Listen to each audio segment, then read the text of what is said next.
Friends, நான் உங்க Vasanthi. Welcome to mummy daddy channel. இன்னைக்கு ஒரு குட்டி மோட்டிவேஷனல் ஸ்டோரி நாங்க பார்க்க போறோம். வாங்க பார்க்கலாம். நேரத்தின் முக்கியத்துவம். ஒரு ரயில் நிலையத்துல 2 பழ வியாபாரிகள் வேலை பார்த்துக்கிட்டு இருந்தாங்களாம். அந்த ரயில்ல ஏறுறவங்க இறங்குறவங்க இவங்கள்ட்ட எல்லாம் அந்த பழத்தை போய் விற்கிறதா அவங்களோட தொழில். 2 பேரும் நண்பர்களா இருந்திருக்காங்க.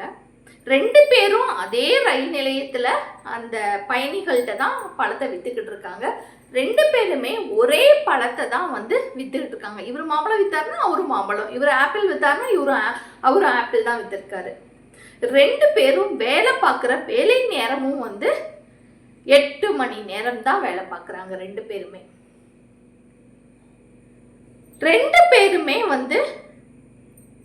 இவரு என்ன மாதிரியான பழங்களை கொண்டுட்டு போய் என்ன மாதிரியான தொழில் யுக்தியை பயன்படுத்தி வியாபாரம் செய்கிறாரோ அதே போலதான் இவருடைய நண்பரும் ஒரே பழத்தை அதே தொழில் யுக்தியை பயன்படுத்தி தான் பழங்களை வியாபாரம் செய்கிறாரு.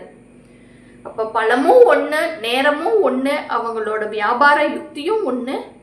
ஆனா அவர்களுடைய லாபம் மட்டும் அந்த முதல் நபருக்கு 1000 ரூபாய் ஒரு நாளைக்கு கிடைக்குது.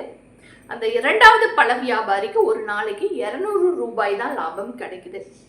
எல்லாமே ஒன்னா இருக்கும்போது எப்படி லாபம் மட்டும் குறைஞ்சிச்சு அப்படின்னா, அந்த முதல் வியாபாரி பயணிகள்கிட்ட எப்படியெல்லாம் பழத்தை விற்கலாம், அந்த ஒரு வேலையை மட்டும் துல்லியமாக நேரத்தை மற்ற இடத்துல எதுலேயும் செலவிடாம அதை மட்டுமே கண்காணித்து அதை மட்டுமே நோக்கமாக வைத்து பார்த்துக்கிட்டே இருப்பார்.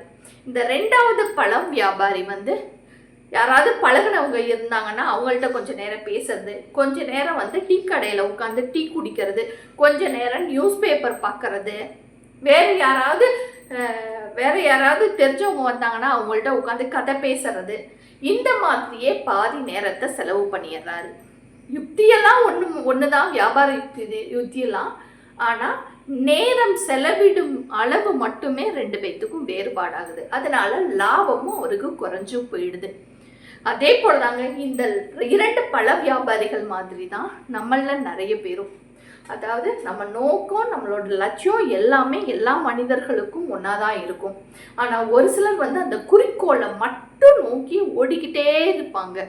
இப்போ ஒரு விஷயம், ஃபார் எக்ஸாம்பிள், ஏதாவது ஒரு விஷயத்த நம்ம பார்க்கணுங்கிறதுக்காக நம்ம ஊடகத்துக்குள்ள போனோம் அப்படின்னா நமக்கு தேவையான தகவலை மட்டுமே தேடி தேடி படிப்பாங்க அந்த குறிக்கோளை வெற்றி பெறவங்க. இன்னும் ஒரு சிலர் இருக்காங்க, தொழில்நுட்பத்தை பயன்படுத்துவாங்க. ஆனால் தனக்கு தேவையான தகவல்களை விட மற்ற தகவல்கள் எல்லாத்தையும், பொழுதுபோக்கு தகவல்கள் எல்லாத்தையுமே நிறைய பார்த்து நிறைய நேரங்களை செலவு பண்ணுறாங்க. அதனால அவர்களோட குறிக்கோளை அவர்களால் அடைய முடியலை. எப்போவுமே நம்ம செய்யும் தொழிலில் கவனம் தேவை, அதில் முழு ஈடுபாடும் தேவை, அதில் முழு முயற்சியும் தேவை.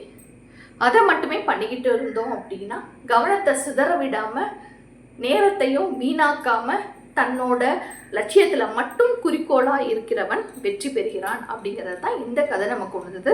ஓகே, இந்த கதை உங்களுக்கு பிடிச்சிருக்கும்னு நினைக்கிறேன். என்னோட சேனல் லைக் பண்ணுங்க, ஷேர் பண்ணுங்க, அண்ட் சப்ஸ்கிரைப் பண்ணுங்க. தேங்க்யூ.